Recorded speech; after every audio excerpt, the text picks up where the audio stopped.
Praise the lord. చేరవచ్చిన మీకు అందరికీ ప్రభు యేసుక్రీస్తు శుభాలు తెలియజేస్తున్నాను. ఈ దినము కొరకు ఏర్పాటు చేయబడిన లేఖన భాగము అపోస్తుల కార్యములు 20వ అధ్యాయము 12వ వచనం. వారు బ్రతికిన ఆ చిన్నవాణిని తీసుకొని వచ్చినప్పుడు వారికి విశేషమైన ఆదరణ కలిగెను. Praise the Lord. దేవునికి స్తోత్రం. హల్లెలూయా, హల్లెలూయా, హల్లెలూయా. మన ప్రభువును ప్రియరక్షకుడైనటువంటి యేసుక్రీస్తు దివ్యనామములో ఆయన హెచ్చవలసి ఉన్నది. హీ మస్ట్ ఇంక్రీజ్ అనేటువంటి ఆత్మీయ కార్యక్రమ వీక్షకులైన ఆత్మీయ బంధువులైన మీ అందరికీ నా హృదయపు లోతులో నుంచి ప్రత్యేకమైన వందనాలు తెలియజేస్తున్నాను. ప్రైజ్ గాడ్, హల్లెలూయా. ఈ సమయంలో మనం దేవుని వాక్యం ఏం చెప్తుంది, దేవుని వాక్యం ద్వారా దేవుడు మనతో ఏం మాట్లాడబోతున్నాడు, దైవ స్వరాన్ని మనం వినబోతున్నాం. దేవుడు మనతో మాట్లాడడానికి ఇష్టపడుతున్నాడు. మూగదేవుడు కాదు, అలిగి ఉన్న దేవుడు కాదు మన దేవుడు. మనుషులు అలుగుతారు, ఆడవాళ్ళు అలుగుతారు. అలా దేవుడు అలిగి మౌనంగా ఉండే దేవుడు కాదు, మౌన వ్రతం చేసే దేవుడు కాదు. దేవుని స్తోత్రం. చెవులు కలుగు చేసిన వాడు వినకుండా, కళ్ళు కలుగు చేసిన వాడు కానకుండా, నోరును కలుగు చేసిన వాడు మాట్లాడకుండా. ఈ మూడోది నేను చేర్చాలండి. మొదటి రెండు బైబిల్లో ఉన్నాయి. నోరు కలుగు చేసిన వాడు మాట్లాడకుండా ఉండునా, మాట్లాడించకుండా ఉండునా? ఆయన మాట్లాడగలడు, మాట్లాడించగలడు. దేవుని స్తోత్రం, హల్లెలూయా. కాబట్టి దేవుని స్వరాన్ని వినడానికి మనల్ని మనం సిద్ధపరచుకుందాం. చిన్న ప్రార్థన చేసుకుందాం. ప్రార్థన చేసుకొని ఈ కార్యక్రమంలో ముందుకు సాగుదాం. స్తోత్రం. ప్రార్థన. పరిశుద్ధమైన మా దేవా, మీకు వందనాలు చేయిస్తున్నాం. మాకు ఇచ్చిన మంచి దినము కొరకే మీకు వందనాలు చెల్లిస్తున్నాం. ఇదన మిమ్మల్ని స్తుతిస్తున్నాం, కొనియాడుతున్నాం, కీర్తిస్తున్నాం. 1000 నోళ్లతో స్తుతించినా మీ రుణాన్ని మేము తీర్చుకోలేం. ఈ సమయంలో మా ప్రభు మీ సన్నిధానానికి వస్తూ, మీ కృపాసనాన్ని సమీపిస్తూ, యేసు అనేటువంటి శ్రేష్టమైన నామములో మా సమయోచితమైన సహాయము దొరికే స్థలం ఇదని భావించి మిమ్మల్ని స్తుతిస్తున్నాం.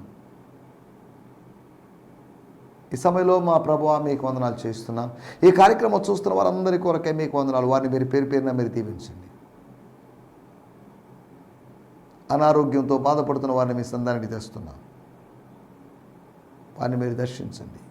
యేసు నామములో ప్రతి వారిని మీరు దర్శించండి. ప్రతి రోగిని మీరు దర్శించండి. తండ్రి మీకు వందనాలు చేస్తున్నాం. బీపీలతో, షుగర్లతో, క్యాన్సర్లతో, ఇంకా రకరకాల అలర్జీస్తో, రకరకాల ప్రాబ్లమ్స్తో, ఫ్రోజన్ షోల్డర్స్తో,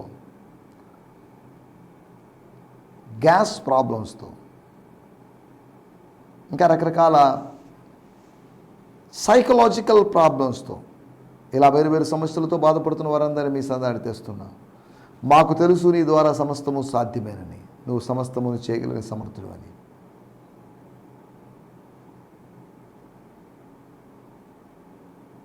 దేవా మీకు వందనాలు చేస్తున్నా.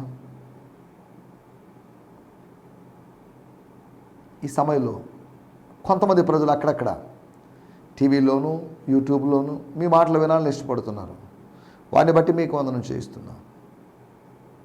విమర్శనాత్మక ధోరణిలో ఈ కార్యక్రమాన్ని చూస్తున్న వారి కొరకు ప్రార్థన చేస్తున్నాం.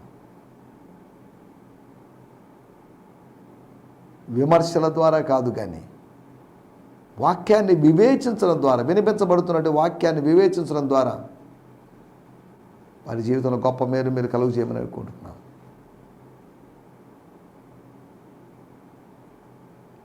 తండ్రి మీకు వందనాలు చేస్తున్నాం. మా సార్వత్రిక సంఘము కొరకు, స్థానిక సంఘముల కొరకు, నెల్లూరు పట్టణంలో సంఘముల కొరకు, సంఘాల ఉద్యోగం కొరకు, సంఘాల ద్వారా చక్కటి సువార్థీకరణ జరగాలి, దానికోసం దేవుని స్తోత్రం. దేవా, కొంతమంది పెద్దవారు ఒకళ్ళు ఇంకా రోగశైలిలో ఉండి ఇంకా లేవలేకపోతే వారి కొరకు మేము ప్రత్యేకంగా ప్రార్థన చేస్తున్నాం. వారిని మీరు దర్శించండి. సేవకులలో ఎవరైనా అనారోగ్యంతో బాధపడుతున్న వారిని మీరు దర్శించండి. ఏదైనా ఐసీయూలో ఉన్న వారి కొరకు ప్రార్థన చేస్తున్నాం. కోమాలో, అన్కాన్షియస్ స్టేట్లో ఉన్నవారు, యాక్సిడెంట్లు అయిన వారి కొరకు మేము ప్రార్థన చేస్తున్నాం.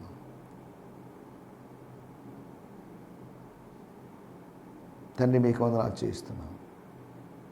బాగు చేసేది నీవే, స్వస్థపరచు యెహోవా, నిన్ను స్తుతిస్తున్నాను. సమయంలో మీ మేలని స్వలను సరే విని మేము ఆత్మీయంగా బలపడి ముందుకు సాగుటకు సహాయం చేయమని అడుగుతున్నాం. యేసు నామములోనే ప్రార్థించడుగుతున్నాం పరమ తండ్రి. Amen, amen, amen, amen. దేవునికి స్తోత్రం. హల్లెలూయా. ప్రార్థనలో ఏకీభవించారని నేను భావిస్తున్నాను. ప్రార్థనలో ఏకీభవించారనడానికి గుర్తుగా ఆమెనని పలికారని భావిస్తున్నాను. ప్రార్థనలో ఏకీభవిస్తూ మధ్య మధ్యలో ఆమెనని స్తోత్రం అని చెప్తూ ఉన్నారని భావిస్తున్నాను. ప్రార్థనలో ఏకీభవించడం అంటే మౌనంగా ప్రార్థన వినడం కాదు. ప్రార్థన వినడానికి మనం పిలువబడలేదు, ప్రార్థన చేయడానికి మనం పిలువబడ్డాం. ప్రార్థన గురించిన ప్రసంగాలు వినడానికి కాదు మనం పిలువబడింది, ప్రార్థన చేయడానికే మనం పిలువబడ్డాం అనే సంగతి మనం మర్చిపోకూడదు. దేవుని స్తోత్రం. హల్లెలూయా. మీలో ఎవరికైనా అనారోగ్యంగా ఉన్నట్లయితే వెంటనే మీరు మాకు తెలియజేయండి. నా 2 నంబర్లు ఉన్నాయి, ఇక్కడే డిస్ప్లే అవుతున్నాయి. ఒకటి ఐడియా నెంబర్, ఒకటి రెండవది జియో నెంబర్, ఒకటి 7036443613 అనే నంబర్ ఐడియా నంబర్. అంతేకాకుండా 9392293010 అనేది జియో నంబర్. కాబట్టి వీటిని మీరు కాంటాక్ట్ చేయండి. రెండింటికి వాట్సాప్ ఉంది. ఫేస్బుక్ ద్వారా కాంటాక్ట్ చేయొచ్చు. సంతోష్ నెల్లూరు అనేటువంటి ఐడిలో మీరు కాంటాక్ట్ చేయొచ్చు. తర్వాత ఇన్స్టాగ్రామ్లో, ఫేస్బుక్లో, మెసెంజర్లో, ఈమెయిల్ ద్వారా GFI HMI 2015. GFI అంటే గిడియోన్ ఫెలోషిప్ ఇంటర్నేషనల్, HMI అంటే హీ మస్ట్ ఇంక్రీజ్ 2015@gmail.com. ఇలాగా నన్ను కాంటాక్ట్ చేయడానికి వేరు వేరు విధానాలు ఉన్నాయి. కాబట్టి మీ ఆత్మీయ క్షేమం కొరకు మీరు నన్ను కాంటాక్ట్ చేయాల్సిందిగా మిమ్మల్ని ప్రేమపూర్వకంగా కోరుతున్నాం. ఈ సమయంలో శాంతి టీవీ నెల్లూరు ఛానల్ సబ్స్క్రైబ్ చేసుకోండి. నోటిఫికేషన్స్ వచ్చినట్లుగా బెల్ ఐకన్ క్లిక్ చేయండి. హీ మస్ట్ ఇంక్రీజ్ అనేటువంటి ఫేస్బుక్ పేజీలోకి వెళ్ళండి, ఫ్రెండ్ రిక్వెస్ట్ పంపించండి. దాన్ని ఆపరేట్ చేసేవాళ్ళు దాన్ని యాక్సెప్ట్ చేసినప్పుడు ఫేస్బుక్ సండే మెసేజ్ లైవ్స్ మీకు అందుబాటులో ఉంటాయి. మీరు వాటిని చూడొచ్చు, లేకపోతే వాటిని వినొచ్చు, ఆత్మీయంగా బలపడవచ్చు. స్తోత్రం. హల్లెలూయా. ఈ సమయంలో మనం నిన్న ఆలోచించిన విషయాలు, అనగా నిన్నటి ఎపిసోడ్లో మనం ఆలోచించిన విషయాలు, ప్రాణాన్ని గురించినటువంటి దర్శనం, అనగా మన లోపల ఉన్నటువంటి కాంపోనెంట్, మన లోపల ఉన్నటువంటి ఎలిమెంట్ గురించి, 1 of the 3 ఎలిమెంట్స్ గురించి మనం మాట్లాడుకుంటున్నాం. ఒక్క ఎలిమెంట్ గురించి, దాట్స్ ఆఫ్ ద సోల్.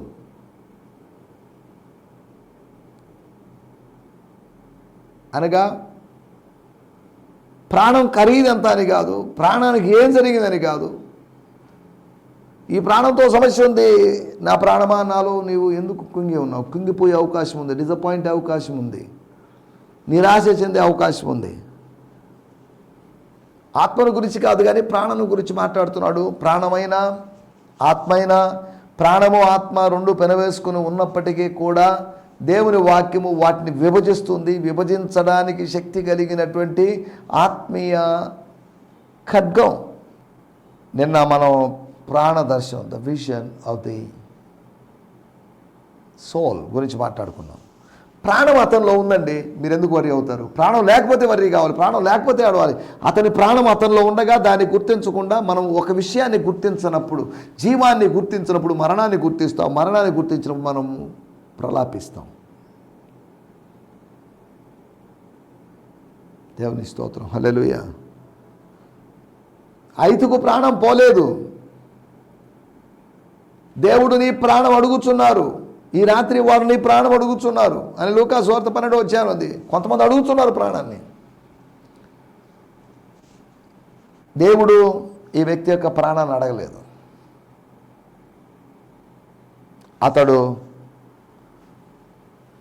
ప్రాణాన్ని పోగొట్టుకోలేదు అనగా అతను చచ్చిపోలేదు. అతని భూస్థాపన ఇప్పుడు అవసరం లేదు, భూస్థాపన కార్యక్రమం చేయాల్సిన అవసరం లేదు, పాతిపెట్టే కార్యక్రమం, బరియల్ కార్యక్రమం, ఫ్యూనరల్ కార్యక్రమం అవసరత లేదు. కారణం ఏంటంటే ఆయన బతికున్నాడు. నా మాట నమ్మండి. I'm not a doctor, I'm not a physician, but I could say that his spirit didn't depart from him. అతనిలోంచి వెళ్ళిపోలేదు.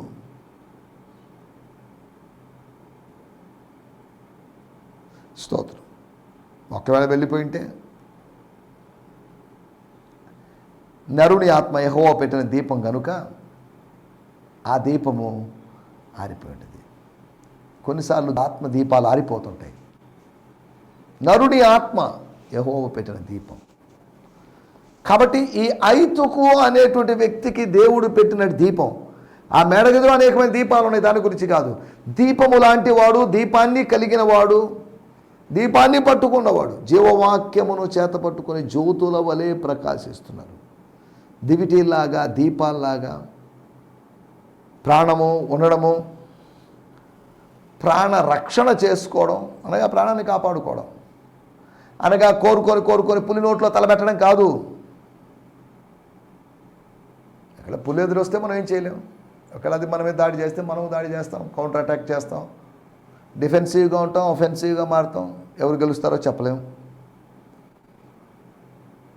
సింహము ఎలుగుబంట్లు తరిమి కొట్టినటువంటి దావీదు మీదకి అవి దండెత్తి, లేకపోతే అవి రివర్స్ అయ్యి, లేకపోతే అవి అటాక్ చేయడానికి వచ్చి ఉండొచ్చు, కానీ దేవుడు కాపాడాడు. ఇతనే అటాక్ చేశాడు. దేవునికి స్తోత్రం. ఎలాంటి బలవంతుడు ఆలోచించండి. మూడవది, ప్రాణాన్ని అలక్ష్యం చేయడం. ప్రాణార్పణ, పానీయార్పణ. మన గురించి మనం ఆలోచిస్తూ, మన గురించి మన అవసరాలు, లేకపోతే మన ఇతరుల సంగతి పట్టించుకోకుండా మన అవసరాలు తీర్చుకుంటూ ఉండడం కాదు. ఎఫ్రాయిముల గురించి అనుకుంటాను. ఎఫ్రాయిమీలు లేకపోతే నఫ్తాలి వారి గురించి రాయబడింది. వారు న్యాయాధిపతుల గ్రంథంలో 5వ అధ్యాయంలో వారు తమ ప్రాణాన్ని లక్ష్య పెట్టలేదు. స్తోత్రం, హల్లెలూయా. ఇక్కడ కూడా నా ప్రాణాన్ని నాకు ప్రియమైనదిగా ఎంచుకోవడం లేదండి. అంటే నాకు అర్థం, నాకు ఏదైనా బతికినా ఒకటే, చచ్చినా ఒకటే. నేను ఎందుకు దీని గురించి ఎందుకు ఆలోచించాలి తీవ్రంగా? చంపేవాడు చంపనివ్వండి, నరికేవాడిని, నో ప్రాబ్లం. ఏదో ఒక రోజు చచ్చిపోవాల్సిన వాళ్ళమే, మరెందుకు భయపడాలి? పిరికోడు ప్రతిరోజు భయపడి సస్తాడట, కానీ వీరుడు ఒక్కసారి ప్రాణం అర్పించి చనిపోతాడట. స్తోత్రం, హల్లెలూయా.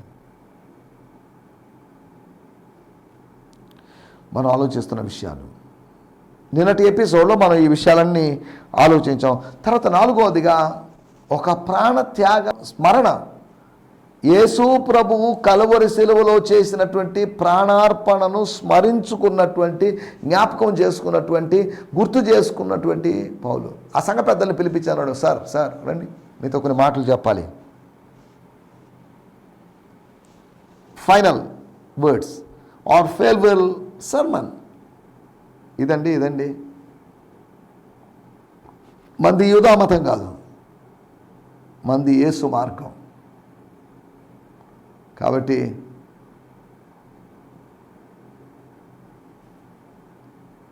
మన ప్రాణము మనకు ప్రియమైనదిగా ఎంచి, ప్రాణం కొరకు ఎంతో సమయాన్ని వెచ్చిస్తూ, ఎంతో ధనాన్ని వెచ్చిస్తూ మనం గడుపుతున్నాం. ప్రాణదర్శనం కలిగి, దేహదర్శనం కాదు, ప్రాణదర్శనం కలిగి ముందుకు సాగడానికి మనకు ప్రభు సాయం చేయనుగాక.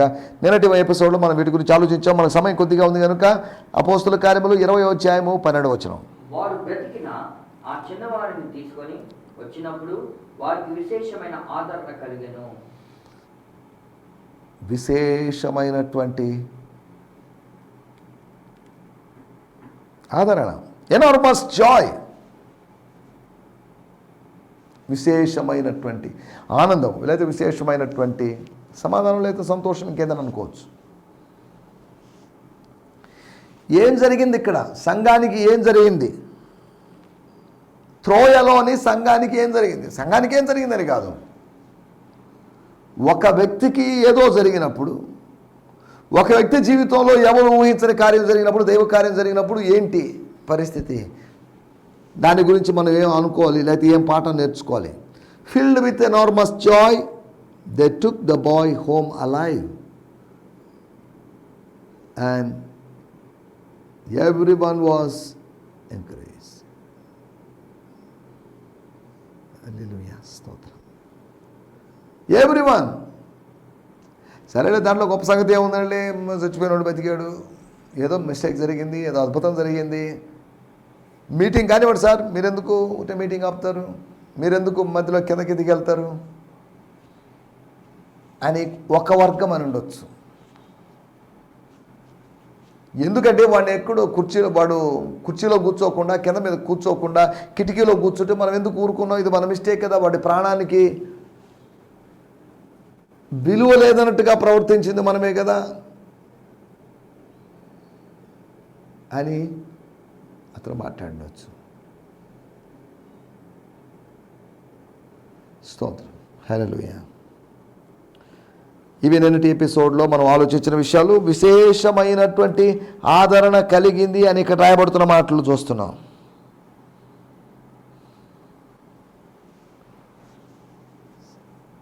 ప్రతి స్థానిక సంఘానికి విశేషమైన ఆదరణ కలగాలి, ప్రతి వ్యక్తికి విశేషమైన ఆదరణ కలగాలి. ఆ రోజు అందరూ ప్రార్థనకు వచ్చారని కాదు, అందరూ శిష్యులందరూ ఏకీభవించారని కాదు. Small they some small unexpected Paul గారు వస్తున్నారని ఒక చిన్న మీటింగ్ ఏర్పాటు చేశారు. ఎప్పుడు వెళ్తారు సార్? రేపు వెళ్తానండి, మండే ఎర్లీ మార్నింగ్ వెళ్తానన్నాడు.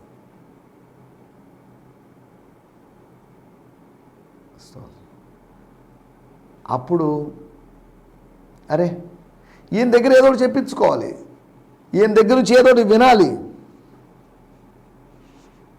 అని వాళ్ళు ఎదురు చూశారు. టైం ఎంతైనా పర్లేదు, మీరు చెప్పండి, మేము వింటాం, no problem, we are ready to listen అన్నట్టుగా వాళ్ళు ప్రవర్తించారు. ఒక యవనస్తుడు పైనుంచి కింద పడ్డాడు. ఎవరు కింద పడింది ఏంటి? కిటికీలో కూర్చున్న ఒకవేళ మిగతా వాళ్ళు ఎవరైనా కూర్చోంటే వాళ్ళకి ఏదో ఒక హెచ్చరిక లాగా ఉంటుంది. ఇక మీదట కిటికీలో ఉండకూడదు, కిటికీలో కూర్చోకూడదు. కారణం ఏంటంటే కిటికీలో కూర్చొని మా ఫ్రెండ్ అయినటువంటి ఐతుకు కింద పడ్డాడు. కొన్ని చెట్లు ఎక్కడానికి మనం భయపడతాం, అటువంటిది మునగ చెట్టు ఎక్కడానికి మనం భయపడతాం. కారణం ఏంటంటే అది పెలుసుగా ఉంటుంది, అది ఇరిగిపోయే అవకాశం ఉంది. ఇక్కడ మనం ఎందుకు చెప్పానంటే, నేను సంఘానికి ఒక ఆదరణ అవసరం, సంఘము విశేషమైన ఆదరణ అనుభవించాలి. The church should have the comfort, విశేషమైనటువంటి ఆదరణ. ఏం జరుగుతుంది? విశేషమైన ఆదరణ, లేకపోతే ఆదరణ, లేకపోతే విశేషమైన ఆదరణ. కంఫర్ట్ లేదా స్పెషల్ కంఫర్ట్, పర్టికులర్ కంఫర్ట్, దాని గురించి మనం ఆలోచిస్తున్నాం. మొట్టమొదటి మాట చదవండి, అపోస్తుల కార్యములు 15:32. మరియు యూదయ చేరుకుడే ప్రవక్తలై ఉండునందున పెక్కు మాటలతో సహోదరులను ఆదరించి స్థిరపరిచిరి. యూదాయు శీల అనేటువంటి వాళ్ళు, జూడాస్ అండ్ సైలస్ అనబడిన వాళ్ళు, వాళ్ళిద్దరూ ప్రవక్తలైనందున, ఇద్దరిలో ప్రవచన వరం ఉంది కాబట్టి, ఇద్దరు ప్రవచించగలరు కాబట్టి ఏం చేశారు వాళ్ళు? అక్కడ రాయబడినటువంటి మాటలు 15:32 వారు బలపరిచారు అని రాయబడింది. దేవుని స్తోత్రం, హల్లెలూయా. నేను చదువుతున్నాను. Then Judas and Silas, who were both prophets, spoke to them affirming words that strengthen the believers. స్తోత్రం. అనగా ఆదరణ కలిగించి స్థిరపరిచారు, ఆదరణ కలిగించి స్థిరపరిచారు. ఆదరించబడ్డప్పుడు ఆత్మీయంగా స్థిరపడతాం. ఒక దైవికమైనట్టు ఆదరణ, మనం ఇన్నర్ పీస్ని మనం అనుభవించినప్పుడు మనం కొంతమందిని ఆకర్షించుకొని తీసుకుని, మీరు మా చర్చికి రండి, మా ప్రేయర్ హౌస్కి రండి, ఒకసారి రండి. నేను ఎందుకు చెప్తున్నా అంటే, సంఘము స్థిరపరచబడాలంటే ఆదరించబడాలంటే దైవ కార్యం జరగాలి. వారు పెక్కు మాటలతో లేకపోతే చాలా మాటలతో, సుదీర్ఘ ప్రసంగంతో, స్తోత్రం, వారు స్థిరపడినట్లుగా ఆదరించారు. రెండో విషయం నేను మీకు జ్ఞాపకం చేస్తాను. అపోస్తుల కార్యములు 9:31. 9:31. Thank you lord. స్తోత్రం, స్తోత్రం. అపోస్తుల కార్యములు 9. యూదయ, గలిలయ, సమరయ దేశములంతటా సంఘము క్షేమాభివృద్ధి నందుచు సమాధానము కలిగి ఉండెను. మరియు ప్రభునందు భయమును పరిశుద్ధాత్మ ఆదరణయు కలిగి నడుచుకొనుచు విస్తరించుచుండెను. ఎస్, ఇక్కడ రాయబడిన మాట 9వ అధ్యాయం 31వ వచనం. Yes, Lord. After this, the church all over Judea, Galilee, and Samaria experienced a season of peace. The congregations grew larger and larger, with the believers being empowered and encouraged by the Holy Spirit. They worshipped God in wonder and awe and walked in the fear of the Lord. స్తోత్రం. విశేషమైనటువంటి ఆదరణ అనే title కింద మనం ఆలోచిస్తున్నాం. ఆదరించబడి స్థిరపడ్డారని. రెండోది, వారు ఆదరణ పొంది విస్తరిస్తూ ఉన్నారని, స్ప్రెడ్ అవుతున్నారని, ఎక్స్పాండ్ అవుతున్నారని. మూడవదిగా మనం ఆలోచిస్తే 2 కొరింథీయులకు రాసిన పత్రిక 1వ అధ్యాయము 4వ వచనం. దేవుడు మిమ్మును ఏ ఆదరణతో ఆదరించుచున్నాడో ఆ ఆదరణతో వ్యక్తి శ్రమలలో ఉన్నవారు ఆదరించుటకు శక్తి గలవారు అవునట్లు ఆయన మా శ్రమ అంతటిలో మమ్మల్ని ఆదరించుచున్నాడు. దేవుడు మమ్మల్ని ఆదరిస్తున్నాడు. ఎందుకు? What is the purpose of God's comfort? చదువుతున్నాను. He always come alongside and us to comfort us in every suffering so that we can come alongside those who are in my painful trial. We can bring them the same comfort that God has poured out upon us as we just experienced abundance of Christ's own sufferings. Even more, God's comfort will cascade upon us through our union with Christ. Sorry. ఒకటి, ఆదరణ అని మనం మాట్లాడుకుంటున్నప్పుడు విశేషమైన ఆదరణ అనేటువంటి అనుభవం సంఘానికి కలిగింది. వాళ్ళు స్థిరపరచబడి ఆదరించబడ్డారు. ఆదరించబడిన తర్వాత స్థిరపడ్డారు. ఆదరణ లేకపోతే ఆత్మీయంగా స్థిరపడ్డం అనేది ఉండదు. రెండోది, వారు ఆదరించబడి విస్తరించారు. దేవుని స్తోత్రం, హల్లెలూయా. మూడవ విశేషమైన ఆదరణ లేకపోతే ప్రత్యేకమైన ఆదరణ, మనము ఆదరించడానికే ఆదరించబడ్డాం, మనం రక్షించడానికే రక్షించబడ్డాం. నేను ఒక అగ్ని ప్రమాదం నుంచి తప్పించబడ్డాను అనుకుందాం, నేను ఒక నీటి ప్రమాదం నుంచి తప్పించబడ్డాను అనుకుందాం. నాకు అవసరం లేనప్పటికీ అవతల వ్యక్తులు చెప్తున్నారు, ఏమండి పలాని దాంతో జాగ్రత్త, నీళ్లతో జాగ్రత్త, నిప్పుతో జాగ్రత్త, పలాని పరిస్థితులతో జాగ్రత్త అని చెప్తాం. విశేషమైన ఆదరణ దేనికి? స్థిరపడడానికని, సంఘంగా విస్తరించడానికని, ఇతరులను ఆదరించడానికి. To do some ministry in the life of others. ఇతరుల జీవితంలో మినిస్ట్రీకి. యెషయా గ్రంథం 40వ అధ్యాయంలో రాయబడింది, ఆదరించండి, నా కుమార్తెను మీరు ఆదరించండి, సియోను కుమార్తెను, యెరూషలేము కుమార్తెను ఆదరించండి. Comfort my people. ఆదరించబడాలి. ఆదరించబడడం అంటే ఇంటికి తీసుకుపోయేదో భోజనం పెట్టడానికి కాదు, మంచి ఆదరణ చూపించడానికి కాదు. విషాదము తొలగిపోయి ఒక విశ్వాసం పెరిగిపోయినటువంటి ఒక స్థితి అది. దేవుని స్తోత్రం, హల్లెలూయా. 4వ విషయం నేను చెప్పి ముగిస్తాను. 1 తెస్సలోనిక పత్రిక 4వ అధ్యాయం 18వ వచనం. ఇట్టి మాటల చేత, ఈ మాటల చేత, నేను పైన చెప్పిన మాటల చేత, ఎస్, ఒకరిని ఒకడు ఆదరించుకొనుడి. Comfort one another.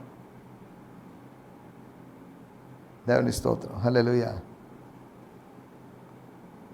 ఆదరణ కూడికలు పెడితే ఆదరణ రాదు, గుర్తుపెట్టుకోండి. దేవుని వాక్యం చేత దర్శించబడ్డప్పుడు వాడు ఆదరించబడతాడు. దేవుని స్తోత్రం. నిరీక్షణ లేని ఇతరుల వల్ల ఉండద్దండి. చాలామందికి నిరీక్షణ లేదు, చాలామందికి విశ్వాసం లేదు. నిరీక్షణ లేని ఇతరుల వలె ఉండొద్దు అంటే ఏంటి? నిరీక్షణ లేని వాళ్ళు జుట్టు పిక్కోవచ్చు, ఏడవచ్చు, గుండెలు బాదుకోవచ్చు, తలకాయ బద్దలు చేసుకోవచ్చు. ఏంటిదంతా నాకెందుకు జరిగిందని అలా ఉండొద్దు. మీరు బీ డిఫరెంట్, ప్రత్యేకంగా ఉండండి, భిన్నంగా ఉండండి, మామూలుగా ఉండొద్దు. స్తోత్రం. అన్ని జనుల్లాగా ఉండవద్దు, ఇక మీదట అన్ని జనుల వల్లే నడుచుకునవద్దు అని ఎఫెసీ పత్రిక 4వ అధ్యాయంలో రాయబడింది. నా మాటలు నేను ఇక్కడ ముగిస్తున్నాను. ఆదరించబడిన తర్వాత స్థిరపడవచ్చు, ఆదరించబడిన తర్వాత విస్తరించవచ్చు, ఆదరించబడిన తర్వాత ఇతరులను ఆదరించవచ్చు, ఆదరించబడిన తర్వాత